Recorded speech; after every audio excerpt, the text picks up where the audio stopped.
しかった。みんなと一緒に淡島巡り。楽しめたのは実に結構ですけれど、淡島のいいところもきちんとチェックしていましたか？もちろん。水族館には淡島のいろんなお魚がいて、潜らなくても淡島の海を知ることができる。ペンギンプールでは餌やりを、ふれあい水槽では海の生き物の感触を体験できる。美味しそうなウニちゃんとナマコちゃんが待っててくれるわ。ナマコは酢の物にすると美味しいずら。淡島神社の神様は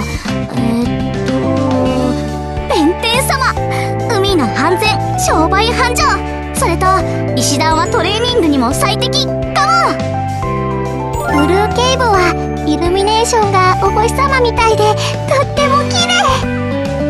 そしてトンネルを抜けた先には異世界が。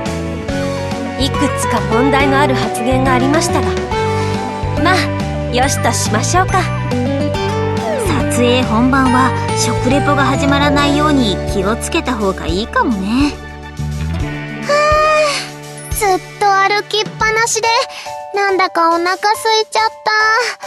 帰る前に何か食べていこうよ。そうだね。じゃあれお店閉まっちゃってる。時間。船の最終便もう出ちゃってるよ。なんですって？まずいですわね。島を出る手段がない以上、ここで一夜を明かすことになりますわ。泳いでいけばなんとかならない？船で3分くらいだし。無理。そんなの無理だよ。ごはん Don't worry。 それなら心配いらないわ。本当に泊まっていいの？マリちゃん。いきなり大人数で押しかける上に宿泊などご迷惑なのでは？ No problem。 気にしなくていいのよ。ロリーのプライベートルームなら全員泊まっても余裕があるし、安心して。客室じゃないのか。まあさすがにそれは無理よね。っていうか私まで数に入れなくてもいいのに。かなちゃんだけいないなんて寂しいよ。マリちゃんはオッケーって言ってるんだしさね。